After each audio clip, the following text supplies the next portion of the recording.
Welcome back, guys. Welcome to 4 to 4. We're happy to have everybody back.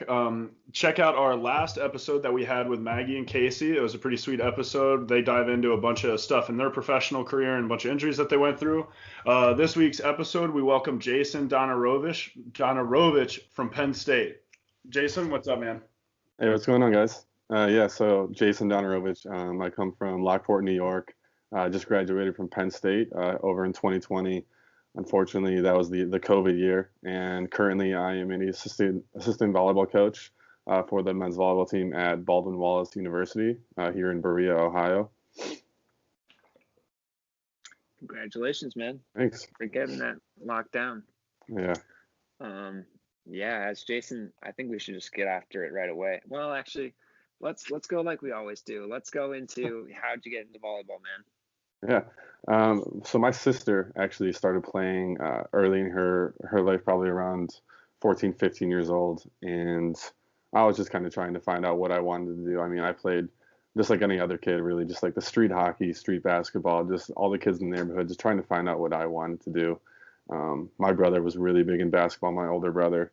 And volleyball, Dylan, my older brother, took on volleyball I would say his sophomore year of high school. So he was pretty late into it. So my two older siblings just getting started with volleyball pretty late in their careers kind of just influenced me the most, I would say. And I started probably my seventh grade year. So I was about 12, 13 years old. I had my close family friend, Brad Schneider. He also, his family's huge in volleyball. His uncle actually went to Penn State. He won the national championship with Penn State as an outside hitter. And so I just been surrounded by volleyball with like all these like little, like, I guess just details. And then finally it all just came to and kind of went for it. Played volleyball for 2 or 3 years and I took a break. Was thinking about going to pursue basketball. And then my club coach, teammate's dad, Declan Pierce, Coach Robert Pierce, talked to me. He's just like, hey man, like I really, really think you should come play volleyball. Don't give up on it. Like you obviously had some talent. So he got me back to come try out for their team, and I never really looked back from there. He was an incredible coach. He taught me to appreciate the game and just look at the game in a way that I never thought I could have imagined. And it's been just one heck of a roller coaster since then. And I mean, his volleyball mind and his presence just kind of made me love the game. He pushed me to be the best athlete possible in a way that I just forever grateful for. Kind of made me the athlete and person that I am today, just helping me really understand like what it means to be like a high level athlete and in the sport and like the sport that you love. And yeah, and I got contacted from a couple different schools, and once Penn State contacted me, it was never really a question from there. That is the second time that Coach Pierce, since we started this podcast, has been accredited for like a huge success of a guy out of New York. So yeah, I've heard really good things about him. So we'll have to get him on one day for sure.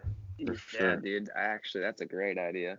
I'm sure would have a lot of insight to shed on the volleyball minds that would like to tune in. So definitely a great shout out there, Jason. I'm sure every coach would love to hear something like that from one of their players that kind of went pretty long way and climbed a pretty successful ladder of volleyball. So much appreciated for sharing that.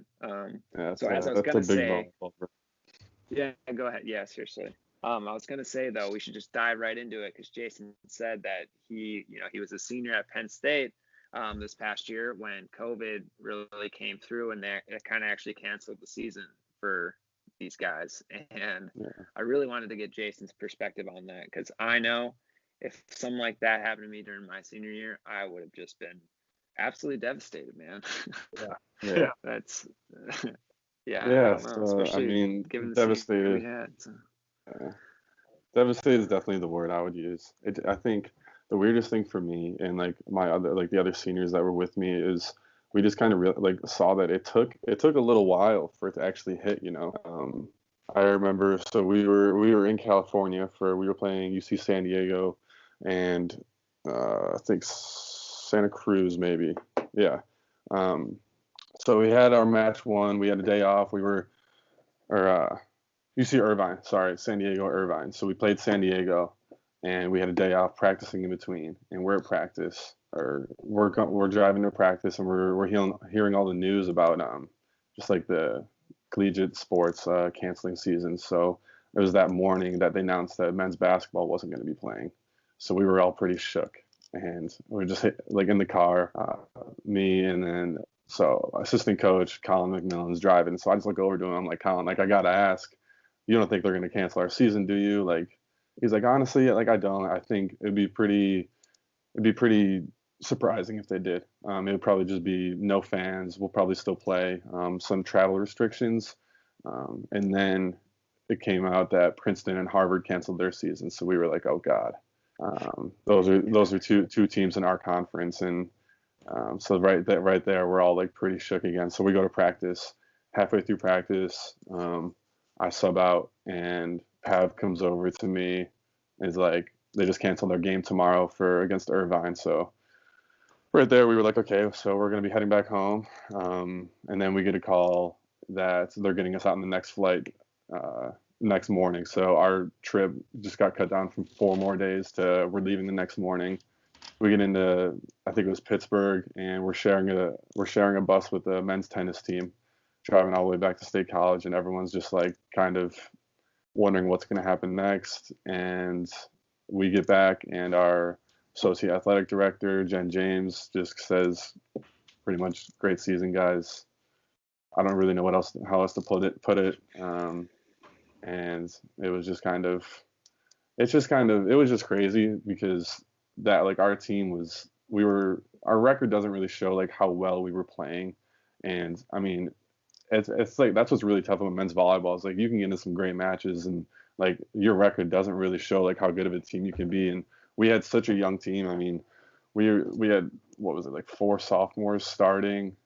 I was the only senior, actually one of 2 seniors that was playing, and it was just like, these guys were like, we were battling in practice. We had some of the best practices where it was just like, it was like match level intensity. Like, we were just balling out because everyone knows like how good our team can be, and how talented everyone was. And it was just kind of like right when things were just starting to look up for us, it was just like bang, bang.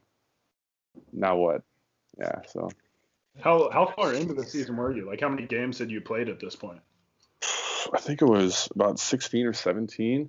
So we still had about 6 weeks left, 5 or 6 weeks left.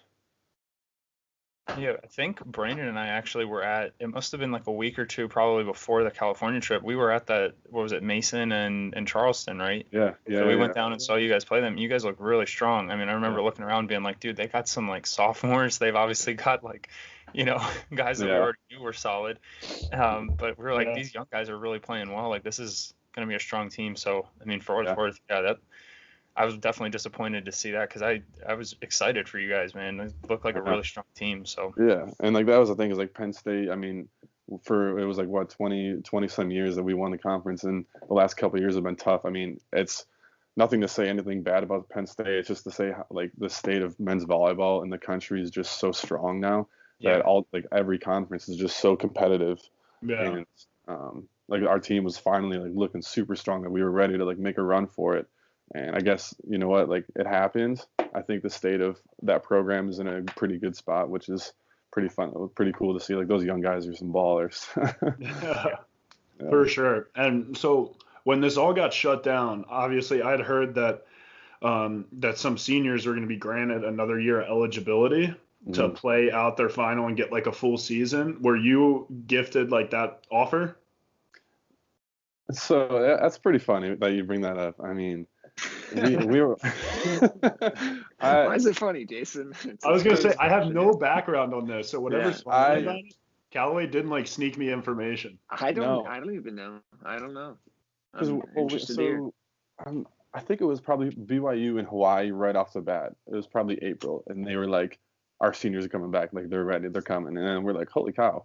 And then George Mason announced a couple of guys were coming back, and so we're all just like looking around to seniors, like people were actually considering coming back. I mean, like, for me, I was already in school for 5 years. Like, that's a long time, and Yeah. my body, I felt every jump, every stare, and like, holy Preach, cow. brother. Yeah, I know. And so I was That fifth year middle at Penn State, I don't know, something about it. Something just destroys you there. Yeah. And so I had a phone call with Pav, and we were just kind of like, I was like, Pav, like some of these guys are coming back, like what's going on? And I don't think like they were ever planning on having like our like seniors come back. So he's like, yeah, if like you want to come back, like we can make something work. But and I was just like, I mean, you know what, like I think it maybe like this is just a sign, like, you know what, my time's up. Next generation, like time to go on to like bigger and better things, I guess. I mean, it's tough, like leaving a place like that that's kind of changed your life and shaped your life in a way like that's never easy to do. And I never thought I would leave it like that on that note. I mean, the biggest thing that hurt me was I never really got like that senior night and like that another push for like a conference championship senior year. Like that's when you're like that's supposed to be your goodbye, is you get to hold that conference championship trophy up. You get to have that picture with your head coach at center court. You get to empty out your locker.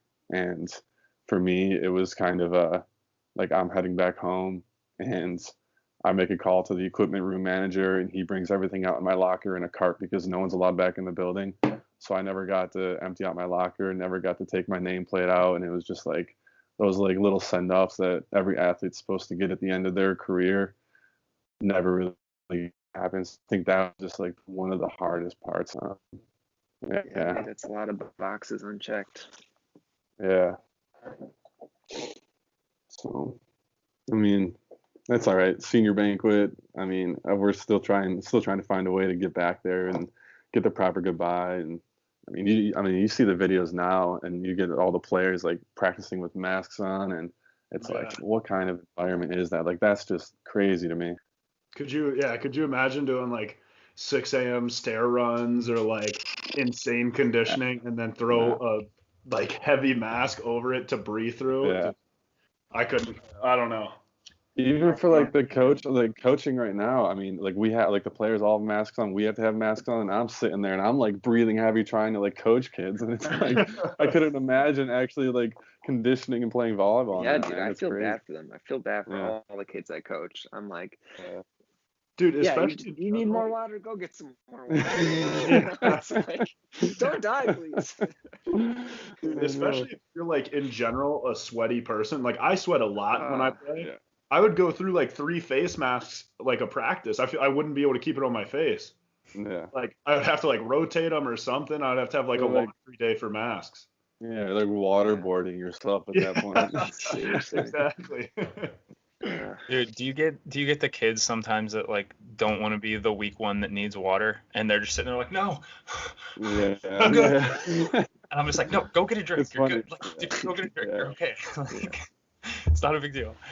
But so do you feel like there's any like that your experience from not really having that senior, is there anything that you're able to kind of take away and now as a coach that you can kind of tell these kids, like I don't know, just sort of like roll with the punches, like type of a deal, to use that term again. But exactly. No, I mean, like, go ahead, sorry.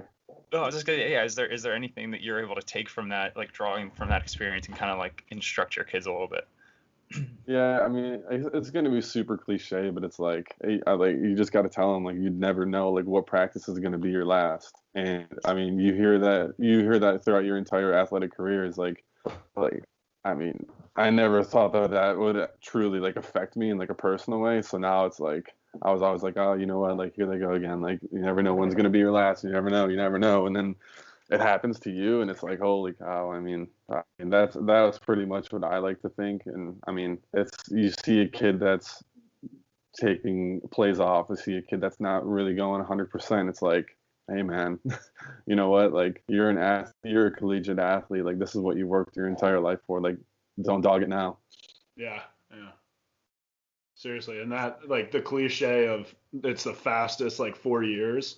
It really, because like, especially with the training like schedule that you get in college, where you're going so hard for so many days, it almost like you get on cruise control for a bit, and your body's just kind of like, you're doing it every day. It's like whatever to you. It's just it's just like waking up in the morning and eating food kind of thing. Like, you're just doing it every day, and then next thing you know, Like same, I mean, yours was obviously super abrupt and wild, and like that class of 2020 had an experience I don't think any other class will have. But like even for me, I knew when my like last collegiate match was coming up. At least I'm still playing overseas, so I still get some more trainings and some more practices before it's my last. But even in college, like when that last one finally came, and I was like you said, getting that clean out the locker, it came unbelievably fast.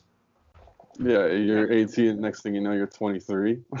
Yeah, seriously, What dude. the heck? The thing about cliches, man, is they're absolutely like so true. It's because it happens all the time. Everyone can collectively agree. Yep, that's like, you know, someone tells you when they're older to a younger person, you're like, that's cliche, man. And then you're that older person telling the younger guy, and they say the same thing to you, and you're just like, you wait and see, man. It's a You big wait circle. and see. It'll pass you by, or you know, you'll just never know when your last day playing could be, or whatever. It's relatable to all kinds of things, but usually it's like an injury or something. It's not a season getting shut down. True. Even though the COVID's hit and everything, and obviously there's still people out playing now, and regulations have lifted a little bit to where like other volleyball has been allowed, and now college is back in. Have you been able to get out at all and play, or does your body hate you too much that you chose not to? No, I get out and play. We had like a nice little beach training crew here in Cleveland. I got to play a couple times with them. Definitely, I mean, the reason I'm still not playing is just because my knees are they're on the upslope, which is the upside, which is good. I mean, once I graduated, I needed a break. Like there was points in the season where I couldn't even walk from classes, and just like kind of pushing through that just to play it was mentally exhausting to a point. I mean, it was just like the hardest thing about chronic injuries like that is just like the emotional impact of not being able to perform to the level you can, and just like trying your best but knowing that that's not the player that I am was like what was really hard on me. And that's why I think I needed to take a little break from volleyball. I mean, I had opportunities to continue to play overseas, but I knew like if I went over there and fulfilled that part of my volleyball dream, my athletic dream, I wouldn't have been able to give it 100%. So I really just wanted to take this time, and like I think I owed it to myself to take a little time off, because if I wanted to play, I want to play it 100%. So I've been really like trying to focus on taking that break and just letting my body heal and rest. And it honestly, it feels really good. Like my legs feel great. But yeah. I did the same thing, man. Took a year off. I was just physically and emotionally needed some time away from volleyball before I could like, especially knowing what I know now about playing overseas, it was absolutely the right call. It would have been really rough over there if I had just kind of tried to push through again. Yeah, and like that was the thing is once I got to that point where I was trying to make the decisions, like I talked to you and I talked to Seif and I talked to Chris Nugent and just like kind of just talked to the guys that I know that have been over there. And I mean, Seif did the same thing. Well, Seif had a little accident, but he had to take that year off, and he still was able to play, and just kind of like using the resources and like the friendships that I've made to kind of guide me along the way, which has been huge. Absolutely, man. There's always a wealth of knowledge in volleyball that you can look up to. Mm-hmm. That season in Germany for me really like made me appreciate the men and women that are like playing pro, coming home, and then going straight to California to train with the national team. I asked my brother so many times, just like, dude, how the hell is your body like holding together right now? Like, he's kind of like, oh, it's not, but I'm hanging in there. So it's, I mean, he just a lot of like rehab, a lot of stretching, everything. I mean, they're just everything in the recovery, just so focused on doing everything 100%. And it just gives me a whole nother appreciation for what they do, man. Yeah. But yeah, man. I mean, my recovery would start immediately after practice was over to just try to get ready for the next one. Yeah. Like, made it through that one. All right. Stretch and ice bath, and then stretch, and then you take some Advil and ice again, and here we go. Yeah, 7:00 practice. I'll see you at 4:30 for stretching the back, and then we got the hips, and we got the knees, a little shoulder. Get some stim action, and that's like how you see like the professional athletes. I mean, obviously volleyball players don't make like that kind of money, but you get like the Russell Wilson and LeBron James who have come out and said they spend over $1 million on just making sure their bodies are fully recovered. Like, we don't have that luxury as volleyball players, but I mean, like that's why like they have to do it, is because I mean, yeah, it's a full-time job. Yeah. Yeah, I would love to know that feeling of putting $1 million into my body. You must feel like pure gold, dude. Like your joints are like perfect. Well, right. I also would love that, but I think it's more the sentiment that you should be spending money for your health is more the sentiment, guys. Of course, not everyone can spend $1 million on their body. Well, and even I mean, the mental side of it too, just like the psychological things that you experience through training that long, and eventually, you know, your body's going to get beaten up. Maybe you're not seeing like the same progress, and it's easy to get burned out. And I know that I want to say, I think Aaron was telling me on the national team for a couple years at least, they had, and they might still do it, they have like a sports psychologist that's there, and Sparod just like has her around almost all the time, just like, you know, checking in, meeting with the guys. And I mean, I think that's something, I don't know if the budget's going to call for it, but I definitely think that was a resource I wish I would have done. Is Uke still there, by the way? Did you guys meet with him much? We had Uke. I had Uke for a year, and then he got replaced by Carl Olson, who's our sports psychologist now. He was with us, so he was at every game on our bench, and then we also met with him every Monday. Just kind of, we talked like about the weekend and things we can do better, like just what we need to do better mentally and all that stuff. And then as captains, we met with him, I think every Wednesday. So we saw him quite a bunch, and that is an unreal resource. Yeah.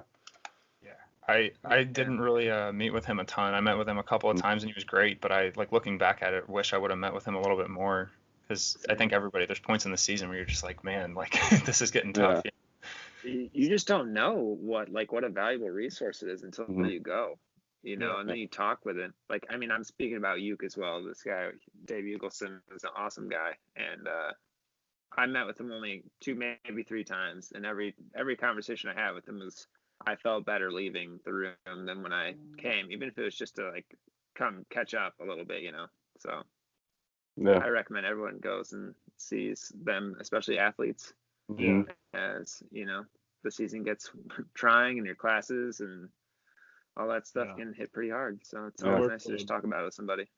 The workload, is crazy. And I mean, I think we didn't exactly have a sports psychologist like it's not like there was one by name, but we had somebody who I think was in the similar field that they always had us in contact to, but it wasn't as common or as often as I think you guys went to your guys. Like, I couldn't even name the person who it was, but I think that is big because, like you said, Callaway, balancing like sports and class. We were talking about earlier how some weeks you can go 4 hours a day for like 6 days a week, and then you're on a bus traveling, and then maybe you don't get to see your family for Thanksgiving because you have to stay there, and then you only get 5 days for Christmas. And, you know, you went from 17 years old where mom and dad are driving you to every practice and meeting you for dinner after the game to where you're by yourself for months on end, training hard with class and the stress of all that. And I think that, like, the appreciation, like, obviously I think athletes are pretty appreciated, but there's always like the joke of like, oh, athletes can get away with everything or whatever. It's like, in a lot of positions they can't, and in a lot of positions they have like basically a full-time job that they're working, which I know we've talked about in this, like the podcast before, but it's just like, it really does have like a mental task that it takes. And being so young, going from an environment where you're completely dependent on somebody to now being fully independent with an extra workload is like something that you got to take seriously. So that's awesome that you guys had that availability, and I'm happy that Charleston at least had some type of option as well. Yeah, absolutely. And I just wanted to add some quick. I would even say that a lot of athletes are held to a higher standard by society, you know, like if not in college, which I would say also in college, especially for like big sports like football or basketball. I mean, fans are crazy, man. They'll just shout things. It's a kid playing out there, and they will just like hold them to this crazy superhuman standard a lot. I think people should think about the person a little bit more than the athlete sometimes, because they're just people too, man. Everyone makes mistakes, dude. Like, they hold this ridiculous standard, and then they'll go and do whatever they're chastising the athlete for. They'll go do it every weekend, and they won't care. So I just had to throw that out there. No, I think people a lot of times, like, especially with the big sports, but they see the athletes and it's like an entertainment piece to them. It's almost like, oh, this isn't happening. And I mean, you see it a lot of times, like these, specifically with football, like there's a lot of big like knee injuries and stuff like that happening now, and you're just like, man, like Alex Smith just returned. It's like this man almost died from like an infection on that surgery. This man almost lost his leg. Like that's like life altering things that are happening, and there are maybe, I'm sure there are fans that are probably, oh, you know, I'm the rival fan, so like I don't care what happens to their court, like that type of stuff. And it's like, man, that's a human being. That's life almost changed forever. Savages, man. And he's a dad, he's a father of kids, like, and you're shouting at him, like, that's nuts. Yeah. Did you see his wife? They showed his wife and kids like when he first came back, and she looked kind of terrified the first couple of like throws and stuff he was making. And I mean, I would be as well. He ended up throwing, he was like 39 for 55. He like threw 55 passes in his first game back. Like, that's crazy. It's Aaron Donald too, man. It's like, yeah. Anyway, sorry, we went down a real long tangent. Sorry about that. Hey, man, it's worth it. That's what this is all about. Yeah. But yeah, it is. I think it is so important just to definitely understand that they're humans and take that entertainment piece out of it. So. Great. All right. So next, you're into coaching now. How are you enjoying that in comparison to coming out of being a player? Now you're a coach in college, right? So you're out in Ohio coaching. What do you feel about like the transition? Like, I know that there's some people that are like super ready. They're like, man, I just want to start coaching now. Like kind of like Pete did when he finished up in Germany. He was like, yeah, I'm happy with it. I'm done. Like, I want to be a coach now. And then there's some people that like go and coach for a year and then they're like, man, I want to go back and play. And then they go and maybe play a year or two extra. So like, how have you been handling it, especially considering your knees weren't exactly in your favor and you knew you needed some time off?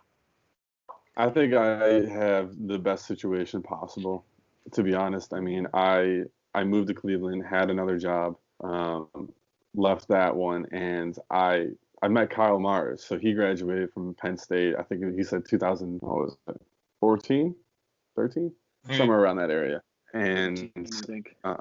Yeah, I think it was 13. So I've seen him around. He's from the Rochester area, so I've seen him since probably I was 15, 16. And I found out once I moved to Cleveland that he actually lived here too. Started playing volleyball with him as like part of that little beach crew. And he said that he was looking for an assistant coach, and I threw my name out there and kind of went. He said yes and started with it. Gave me the roles like some. Honestly, it's literally the best situation possible. I'm absolutely loving it. It's perfect. My senior year, I did a lot of I worked with pretty hand in hand with our associate head coach Colin with the scouting reports and things along those lines. So that was kind of my big thing. So I have a big role in our film. I'm kind of our defensive coordinator. And it's really the best situation I could have asked for. I love the guys. Guys are a lot of fun. It's pretty cool. It's different, definitely, just because they're all so close to my age. It's just kind of the fine line between being boys with them and then being their coach. But it's a lot of fun. I think I'm learning a lot as I go, and I hope they're learning a lot. I'm having a great time doing it, and unfortunately, we haven't practiced much this fall just due to COVID restrictions and things along those lines. But we got a pretty fun schedule coming up in January, so I'm really looking forward to that. Coaching, I think, is definitely the path that I'm going to see myself take in the future. Just pushing and pushing and see how far we can go. And yeah, I'm pretty grateful for just kind of the whole last. It was a good turnaround. I mean, from what happened back in March and just kind of that relentless job search of just applications on applications during a global pandemic it was exhausting. Yeah. And just kind of had to make a move, went for it, and everything's starting to fall into place, which I love. So yeah, I couldn't be happier. Did you move to Cleveland and then get offered the coaching job? Like you were doing a different job first in Cleveland? Yeah. And then you quit that job to then, you were already in Cleveland working that job, you quit and then got coaching. Yeah. Oh, that's so sick. Yeah, right? You got a really good situation, man. That's awesome. What were you doing before, if you don't mind me asking? The first job? Yeah, I was working at a multi-sport facility right outside of Cleveland on the east side, just working, doing some private lessons and some social media stuff. Oh, nice. Yeah. Also some good like experience for coaching. Mm-hmm. Throw in the resume. Oh yeah. Does this gym have like a big football field? This is gonna be a little random. I'm pretty sure I went to a camp here, man. It was on the east side of Ohio. It was a huge facility. It was sick. There's another one. There's another one. I think that's And we have a Peter. Yep. It's a Peter moment. There's two other ones a little farther east. This one had like indoor beach and stuff, but Okay, I know nice. the one you're talking about. That's a little farther east. I'm trying to remember the name of it. Okay, yeah, because they had these like I know they were like starting to build up these like huge like multi-sport like facilities and stuff, but Yeah. figured I'd ask, man. We're gonna name that the Peter effect. When we try to get back on track, and Peter takes us right back off. Oh man. Peter, we are gonna absolutely make a compilation of Peter moments, and like on our I don't know like our 50th episode or something, we're gonna drop it. We're on episode 7, and this is gonna be if we wait till 50, this is gonna be like a hour-long segment of Peter moments. Yeah, it'll be the Peter. Oh man, my Peter moments are quick. Yeah, they are quick, man. They're only a few seconds, unless he loses his train of thought and needs to drink water, and then it might be 30 seconds. Then it's about 15 to 20. Yeah. All righty. Well, anyway. So when you're getting this back on track here, I had a question as well. So now you say you want to continue coaching, like this is what you're passionate about, and you want to do this like in the future as well. Do you like look back to some of the coaches that kind of like helped you have the career that you did, and is that in a way like inspire you to kind of want to do the same thing?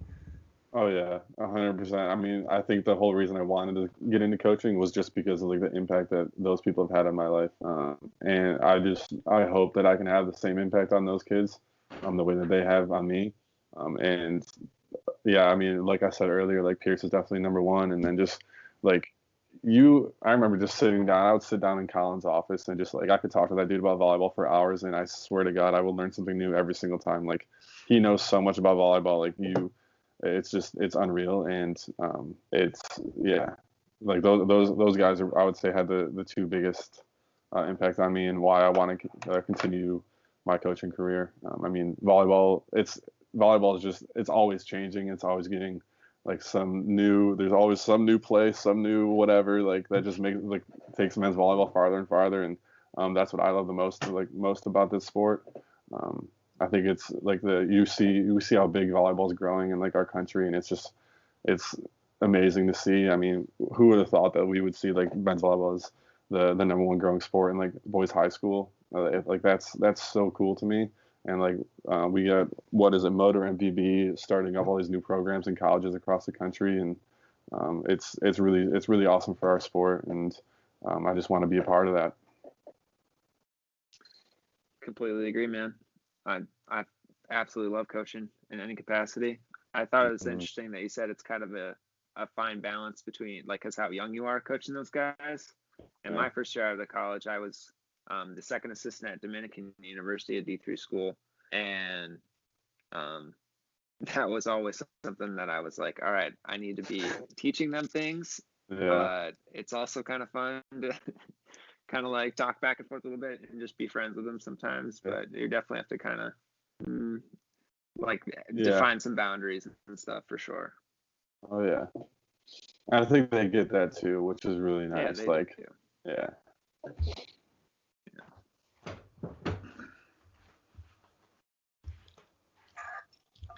How long can we let this one last? What time is it? It's been 40. Yeah. Okay. So we let that pause go for a while. I thought Callaway was going to lead into something there, but he didn't. What was I going to say?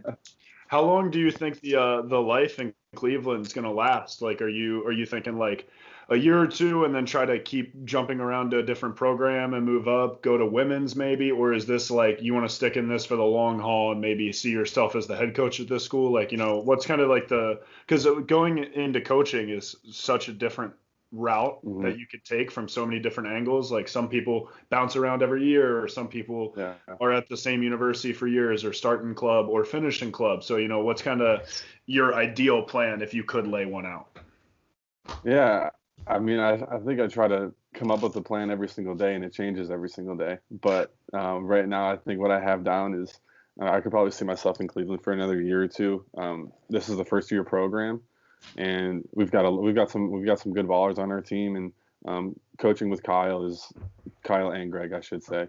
But Kyle, just because I've known Kyle, he's like a really good mentor for me right now, especially trying to get into coaching. He's kind of taken me under his wing, and he's giving me the lowdown on all the recruiting tips and just kind of how to use all like the different softwares. And I mean, like it would be dumb of me to just try to jump into something new when I've got a guy right there that can teach me so much, and he loves volleyball. We went to the same school, we're from the same area. I mean, why would I want to leave something like that so soon?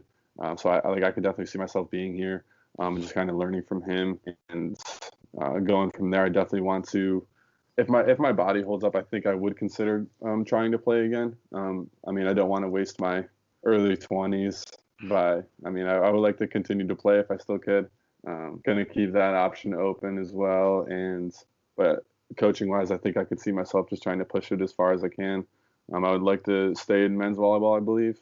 I enjoy women's volleyball, but there's just something about men's volleyball and that I understand like differently, and I mean, men's volleyball is just it's fun time. It's intense. Hey, we all get it. You don't have to explain it to us. I'm the same way for sure. Yeah. I don't mind coaching women's, but there's something special about men's. Yeah, we just all, we get it from a different fundamental level, just having been through every stage of it, really. So, yeah. And it's wild. Trust me, I get it. I grew up playing with women because my dad coaches a women's team, and that's how so like my first like 2 or 3 years of ever touching a ball, I only knew the women's game. Like I had heard that men's exist, but I never watched it or never saw it live. And then once you kind of get into a club team and you start playing, and then you go through college, I remember I came back and I started to like coach the women's team with Peter at a club. And I'm like sitting there thinking of all like the tactics that I ran in college and that I coached in club and the way that we ran it. And then like you come back to women's and you're like shit, like this is completely different. Like it's so it's a different game style. Like, because, you know, in men's, you got dudes like chest above the net, absolutely destroying a ball like 10-foot line. And then in women's, you have like them ripping deep corner and making a lot more defensive plays. Like it's just a whole new like realm that you go into in terms of coaching. Like I think that I would be pretty capable in either, but I definitely know some coaches are like I would fail if I was a coach of a women's team and vice versa, I think. Yeah. I think it would be dumb of me and like go ahead. No, I was like I would just say I think it would be dumb of me to really like shut any door. I mean, I don't really have any history coaching women's volleyball, so I don't know if I could do it or not. Women's volleyball in America is also just a little different. Like men's volleyball overseas it's like really popular, and then women's volleyball in America is crazy. Like a women's volleyball match at Rec Hall is just kind of, it's like a different, it's different. And I think like you get like, I mean, there's a point in my life I can't really shut any door.